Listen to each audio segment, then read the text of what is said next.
नमस्कार, हेल्थ 24 में आपका बहुत बहुत स्वागत है। मैं हूं पल्लवी झा। नया साल और पूरी दुनिया नए ऊर्जा और नए लक्ष्य के साथ आगे बढ़ रही है, लेकिन चीन से जो खबर आ रही है उससे पूरी दुनिया में एक बार फिर खौफ पैदा हो गया है। वजह है चीन में एक नए वायरस की दस्तक। सोशल मीडिया रिपोर्ट के माने तो चीन के अस्पतालों में HMPV वायरस की बाढ़ आ गई है। सोशल मीडिया पर वायरल वीडियो लोगों को डरा रहे हैं। लोगों को महामारी फैलने का डर सता रहा है। ऐसे में सवाल उठता है कि क्या चीन में कोई नई महामारी पनप रही है? अस्पतालों में उमड़ रही भीड़ का सच क्या है? क्यों चाइना ने अपने कई राज्यों में HMPV वायरस को लेकर इमरजेंसी घोषित किया है? और क्यों दुनिया भर के एस्ट्रो साइंस के जानकार 2025 में नए महामारी की आशंका जता रहे हैं? आइए पहले जानते हैं जाने माने ज्योतिषविद पंडित राजकुमार शास्त्री क्या कुछ कह रहे हैं।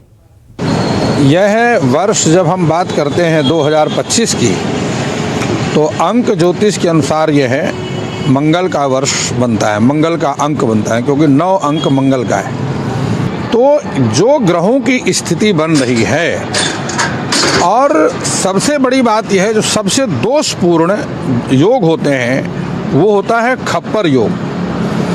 2025 में 2 बार खप्पर योग का निर्माण हो रहा है।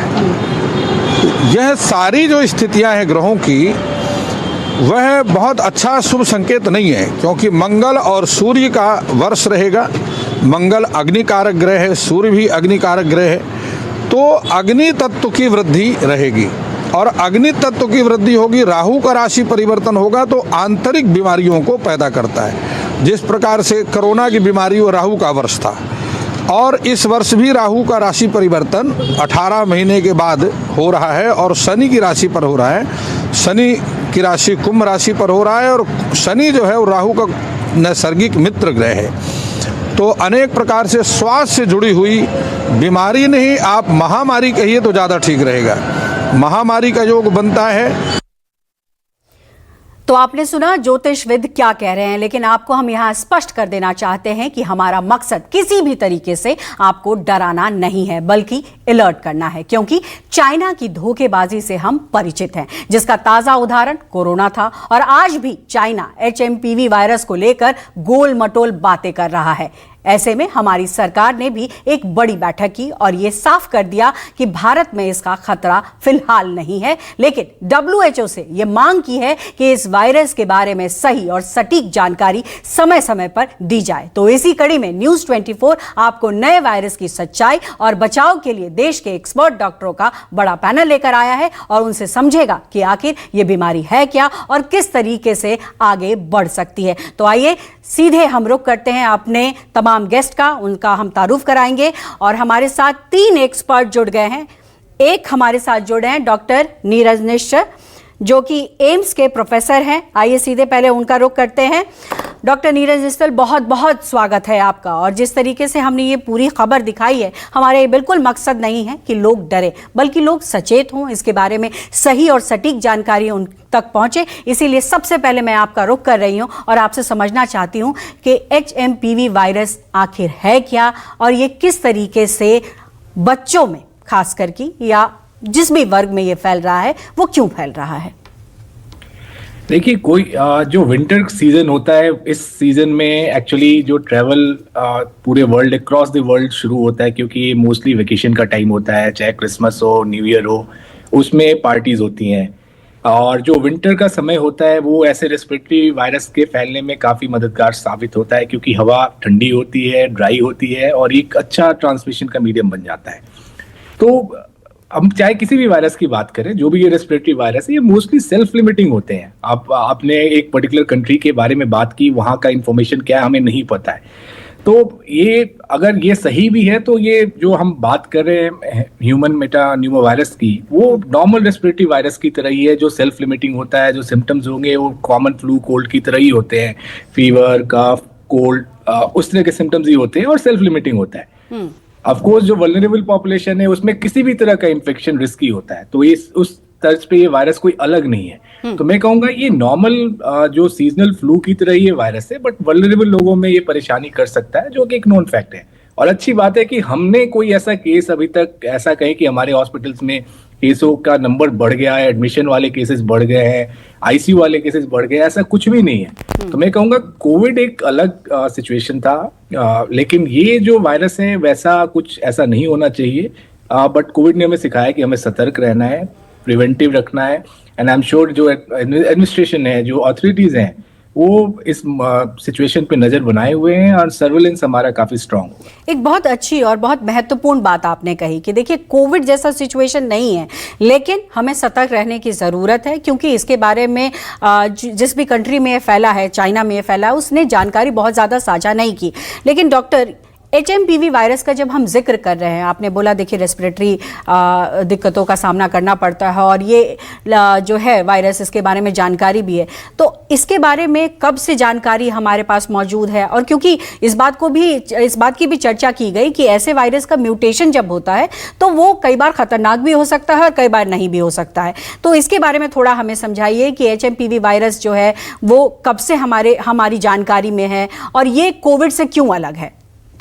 देखिए, इस वायरस एग्जिस्ट तो काफी पहले से करता है, बट लास्ट 30 इयर्स में डेफिनेटली इस वायरस के बारे में हमारे पास काफी इंफॉर्मेशन है। और नॉर्मली ये पीडियाट्रिक एज ग्रुप में अफेक्ट करता है, जो सेल्फ लिमिटिंग होता है। और ये जो वायरसेस होते हैं, स्पेशली जो RNA वायरसेस होते हैं, इनमें म्यूटेट होने की पॉसिबिलिटी काफी ज्यादा होती है, क्योंकि इनमें प्रूफ रीडिंग की कैपेसिटी नहीं होती है। तो ये वायरस म्यूटेट करते रहते हैं। मोस्ट ऑफ द वायरसेस जो म्यूटेशंस होते हैं वो इफेक्टिव नहीं होता है, वो वायरस आगे प्रोपोगेट नहीं हो पाते।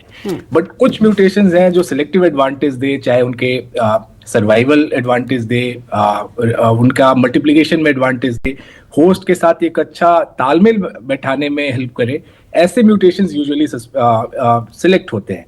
अगर कोई ज्यादा विरुलेंट हो जाता है, ज्यादा पैथोजेनिक होता है, वो नेचर उस पर्टिकुलर स्ट्रेन को ज्यादा दिन सस्टेन नहीं कर पाता और नॉर्मली वो एलिमिनेट हो जाता है।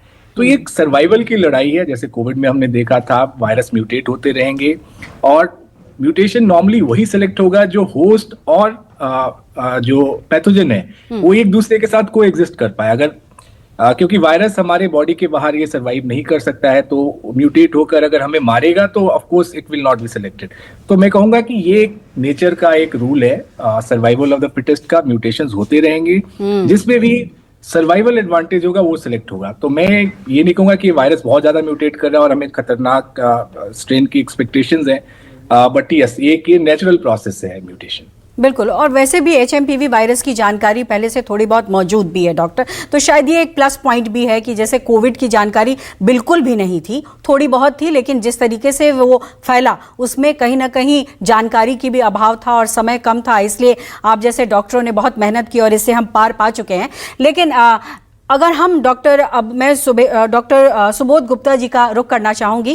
डॉक्टर, मैं यहाँ समझना चाहूँगी, क्योंकि इस वायरस के बारे में कहा जा रहा है कि ये छोटे बच्चों में ज़्यादा देखा जा रहा है, इन्फेंट्स में काफ़ी ज़्यादा देखा जा रहा है और रेस्पिरेटरी प्रॉब्लम जो है वो इतनी ज़्यादा है कि एडमिशन भी वहाँ हो रहे हैं। हालांकि चीन की तरफ से बहुत ज़्यादा बयान सामने नहीं आए हैं, लेकिन जो सोशल मीडिया पे दिखाई पड़ रहा है उससे ऐसा लग रहा है कि स्थिति वहाँ गंभीर बनी हुई है।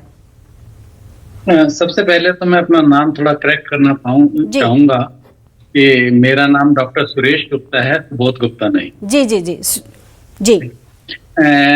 जहाँ तक ये HMPV वायरस की बात है, ये कोई नया वायरस नहीं है।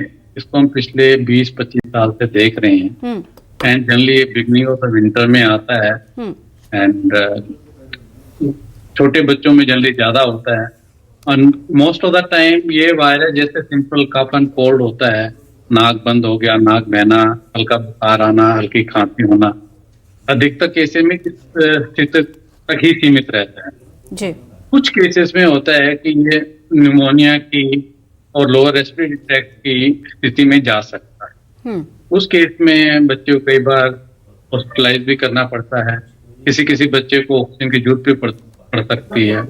एंड सम टाइम रेयरली किसी को इतनी दिक्कत होती है कि बच्चे को वेंटिलेटर पे भी लगाना पड़ सकता है। पर मोस्ट ऑफ द केसेस में एक सेल्फ लिमिटिंग डिसीज है एंड अभी कोई इसमें ऐसा कोई घबराने वाली बात नहीं है। अगर हम अपनी क्लिनिकल प्रैक्टिस की बात करें तो हम कुछ ऐसे ज्यादा केसेस नहीं देख रहे हैं जिससे हम कहें कुछ एपिडेमिक वाली स्थिति हो। डॉक्टर सुरेश गुप्ता, आपसे ये भी समझना ज़रूरी है कि आप दोनों डॉक्टर ने कहा कि सेल्फ लिमिटिंग है, लेकिन जब रेस्पिरेटरी प्रॉब्लम होती हैं और जब हम छींक से, कोल्ड से, तो इसका जो फैलने का तरीका होता है वो बड़ी तेज़ी से होता है। चूँकि कोविड में भी हमने देखा और इसमें भी ये कहा जा रहा है, तो अगर ये फैलता है तो कितनी तेज़ी से फैलेगा, और फैलेगा तो मारक क्षमता क्या होती है? अभी तक जो हमारा एक्सपीरियंस है उसके हिसाब से बहुत ज्यादा ये जल्दी नहीं फैलता। बहुत ज्यादा केसेस जल्दी विंटर में नहीं देखते हैं। अगर इसके अंदर कोई म्यूटेशन होता है या कोई नया इसका वेरिएंट आता है, उसकी स्थिति क्या होगी जब वो आएगा, जब ही पता लगेगा। पर हम कुछ प्रिकॉशन डेफिनेटली ले सकते हैं, जैसे हम इसकी फैलने से तो हम कंट्रोल कर सकते हैं या कम कर सकते हैं। जैसे अपने हाथ को बार बार धोते रहिए। किसी बच्चे को या किसी अडल्ट को कफ कोल्ड है तो उसके करीब में ज्यादा ना जाइए, एंड उसको भी अपना मास्क लगा के रखना चाहिए। एक दूसरे से अपने यूटेंसिल शेयर ना करें, एंड सर्दी से अपने आप को बचा के रखें। जो अमूमन ठंड के दिनों में देखे जाते हैं कि इस तरीके की प्रॉब्लम होती है। डॉक्टर नीरज निश्चल, मैं एक बार फिर से आपका रुख करना चाहूँगी।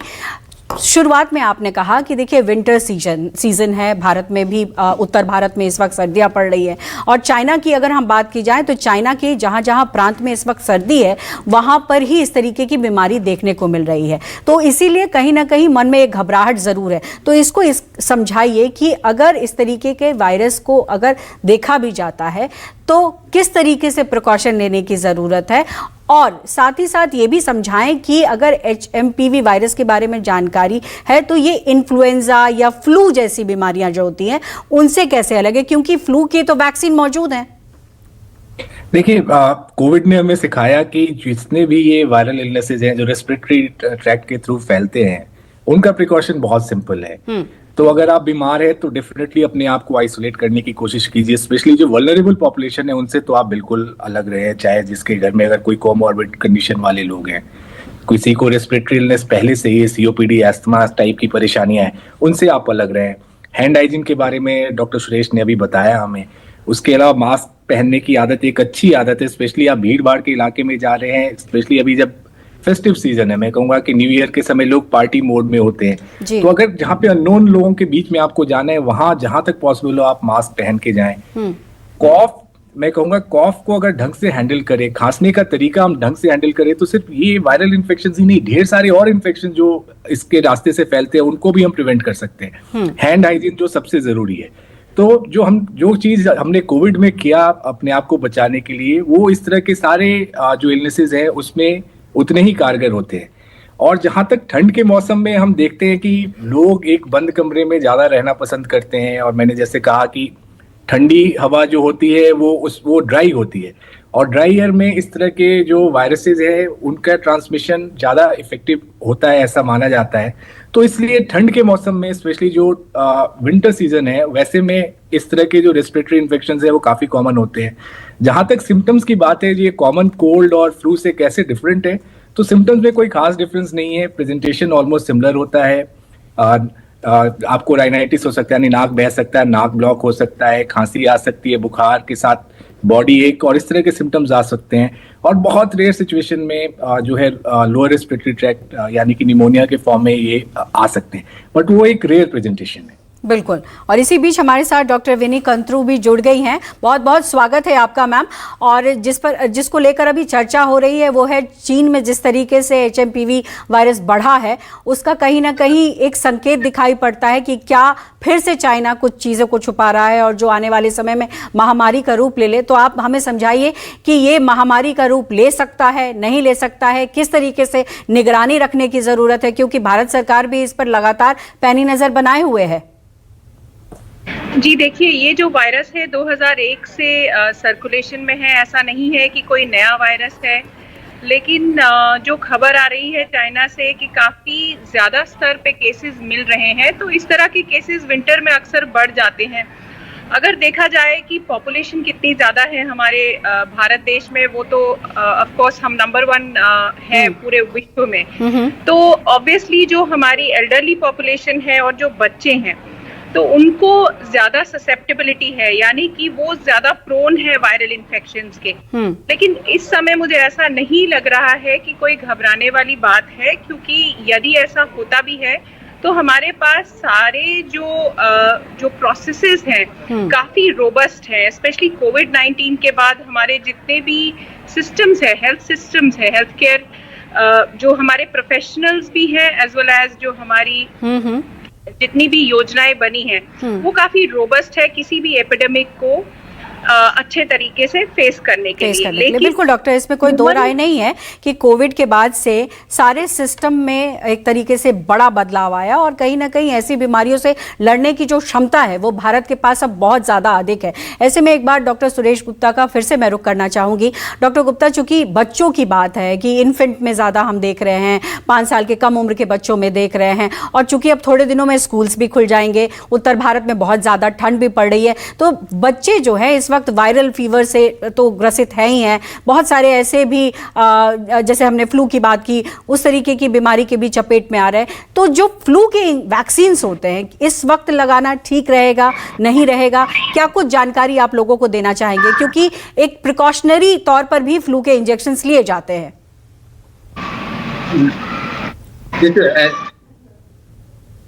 जहाँ तक HMPV वायरस का बात है, इसके लिए तो अभी तक कोई वैक्सीन नहीं है। एंड इन्फ्लुएंजा की वैक्सीन है, एंड वो जनरली हम इंडिया में कहते हैं कि जो छोटे बच्चे हैं 6 साल से नीचे या एल्डरली पॉपुलेशन है उसको, या किसी को कोई ऐसी सीरियस बीमारी है किडनी की या लंग्स की, तो उनको बिगिनिंग ऑफ द सीजन में जरूर ले लेना चाहिए इन्फ्लुएंजा का वैक्सीन। वो इन्फ्लुएंजा से बचने में कुछ मदद कर सकता है, परंतु वो इस वायरस से बचने में मदद नहीं करेगी। बिल्कुल। और एक सवाल बहुत महत्वपूर्ण है कि अगर हम ये तमाम परेशानियों को देखें, चाहे इन्फ्लुएंजा हो, फ्लू हो, HMPV हो, कोरोना हो, सबके सिम्टम्स कमोबेश एक है। ऐसे में डॉक्टर नीरज निश्चल, क्या कुछ लोग करें? क्या डॉक्टर से तो संपर्क करें ही करें, जो टेस्ट होते हैं बेसिक टेस्ट, कई बार लोग उसमें भी भटक जाते हैं, तो क्या कुछ जानकारी आप उनको देना चाहेंगे ताकि जो सोशल मीडिया पर जिस तरीके की जानकारी आती है उससे लोग भटके ना और बिल्कुल सही सटीक जानकारी के साथ वो डॉक्टर के पास पहुंचे? देखिए, जो टेस्टिंग है इन वायरसेस का, कोई रूटीन टेस्टिंग मैं कहूँगा कि ज़रूरत नहीं होती है। जैसे कि पहले भी हमने बात की है, सेल्फ लिमिटिंग कंडीशन है जो 2-3 दिन में नॉर्मली लोग रिकवर कर जाते हैं। तो अनलेस क्लिनिकली इंडिकेटेड, मैं कहूँगा कि इन सब वायरसेस के लिए टेस्ट कराने की कोई ज़रूरत नहीं होती है। Apart from of course surveillance के पॉइंट ऑफ व्यू से, अगर एक पर्टिकुलर एरिया में केसेस ज़्यादा बढ़ रहे हैं तो वो एक सेट गाइडलाइंस है जो गवर्नमेंट की तरफ से जारी होती है, चाहे वो इन्फ्लुएंजा की टेस्टिंग हो या फिर इस तरह की किसी भी एटिपिकल वायरस जो एक पर्टिकुलर सीजन में बढ़ रहे हैं, उसके एक पर्टिकुलर गाइडलाइंस होते हैं। उसको फॉलो करते हुए हमें इन वायरस के टेस्ट कराने चाहिए। सभी को इन वायरसेस के लिए टेस्ट कराने की कोई ज़रूरत नहीं है, क्योंकि मोस्टली ये सिम्टोमेटिक ट्रीटमेंट है। तो चाहे वो एक पर्टिकुलर वायरस हो या दूसरा हो, ट्रीटमेंट मैनेजमेंट सेम रहेगा। जिनमें कॉम्प्लिकेशंस होते हैं उनमें again supportive treatment, symptomatic treatment. Doctor, मैं एक चीज समझना चाहूंगी आपसे, हमारे दर्शकों को उसको थोड़ी सी और क्लैरिटी के साथ समझाइए कि सिम्टोमेटिक इलाज क्या होता है, सिम्टोमेटिक इलाज का अर्थ क्या है? तो सिम्टोमेटिक का मतलब कि जो ये वायरस जो बीमारियां करती हैं वो एंटीवायरल इसमें ज्यादा इफेक्टिव नहीं है। कोई ऐसे एंटीवायरल्स नहीं है जो हम इन पेशेंट्स को दें, एक्सेप्ट फॉर इन्फ्लुएंजा, वो भी सिलेक्टेड पेशेंट्स में एक पर्टिकुलर टाइम में। बाकी viral infections mostly self limiting होते हैं। तो अगर किसी को बुखार है, बॉडी एक है, तो उसके लिए डॉक्टर की देखरेख में पैरासीटामोल आप ले सकते हैं। खांसी है तो खांसी के लिए दवाइयां दी जा सकती है। कई बार राइनाइटिस, जो नाक मैं कहूँगा ज्यादा पानी आने लगता है, उसमें एंटी एलर्जिक्स हेल्प कर सकते हैं। तो इसलिए हम कहते हैं जैसे सिम्टम्स उसके हिसाब से ट्रीटमेंट, तो उस चीज को हम सिम्टोमेटिक ट्रीटमेंट कहते हैं। कुछ स्पेसिफिक एंटीवायरल इन बीमारियों में यूजुअली नहीं होता एक्सेप्ट फॉर इन्फ्लुएंजा, वो भी एक सिलेक्टेड ग्रुप ऑफ पेशेंट्स में ही हम यूज करते हैं। बिल्कुल, बहुत सटीक जानकारी दी है डॉक्टर आपने। डॉक्टर विनी कांतरू, मैं एक बार फिर से आपका रुख कर रही हूँ। चूंकि देखिए बहुत तेजी से फैलने वाली ये समस्याएं हैं और ऐसे में HPMV की भी अगर बात करें तो चूंकि रेस्पिरेशन से जुड़ा मामला है, चीखने से, खांसने से बढ़ता है ये, तो ऐसे में जो लोग हैं वो एहतियात तो बरतें, लेकिन क्या चाइना की जो हम प्रीवियस रिकॉर्ड देखें और ऐसे में क्या उन पर भरोसा किया जा सकता है? क्योंकि जिस तरीके से पेशेंट लोड दिख रहा है, वहाँ पर एडमिशन्स दिख रहे हैं, ऐसे में क्या कुछ और होना चाहिए जिससे कि बाकी देशों में यह खतरा ना बढ़े, और खास करके हमारे देश में क्योंकि पॉपुलेशन काफी ज्यादा है? जी डेफिनेटली, देखिए हमने ये पहले भी देखा है कि चाइना इस मामले में काफ़ी ज़्यादा कई बार छुपा देता है चीज़ों को और समय पे नहीं बताता है। तो ये तो हमें पहले का एक्सपीरियंस है ही, तो उन्हें ये ज़रूर साझा करनी चाहिए न्यूज़ की। यदि उनके केसेस बहुत ज़्यादा हैं तो ट्रैवल को रोकना चाहिए इमीडिएटली, जो इंटरनेशनल ट्रैवल है, और हमारे लोगों को भी सतर्क रहना चाहिए। यदि उनके कुछ ऐसे ट्रैवल हैं जो पोस्टपोन हो सकते हैं तो मैं सबसे गुजारिश करूंगी कि वो अपने ट्रैवल को चाइना के लिए एटलीस्ट पोस्टपोन कर दें। चलिए, बहुत शुक्रिया आप तीनों का। आप तीनों ने बहुत सटीक और सही जानकारी दी है, और हमारी भी यही कोशिश रहती है कि आपको देश के बड़े बड़े डॉक्टरों से मिलवाएं और उनसे वो जानकारी साझा करवाएं ताकि आप कहीं और भटके ना और सही जानकारी आप तक पहुंच जाए। चलिए, कोविड के दिए जख्मों से पूरी दुनिया अभी उभरी भी नहीं है कि चीन से फिर आ रहे बड़े खतरे ने दस्तक पैदा कर दी है। क्या ये वायरस कोविड जैसा ही तबाही मचाएगा? इन सवालों के जवाब तलाशे जा रहे हैं। लेकिन HMPV वायरस से लोगों को खौफ से नहीं होना है, खौफज़्यादा नहीं होना है, लेकिन अगर हम इसके लक्षण पहचानें और सावधान रहें तो इसकी बड़ी बीमारी को भी हम बड़ी आसानी से मात दे सकते हैं। फिलहाल इस नए वायरस से अलर्ट रहें, सावधान रहिए। आज बस इतना ही। आप सबका बहुत बहुत धन्यवाद। स्वस्थ रहिए, सुरक्षित रहिए और News 24 देखते रहिए।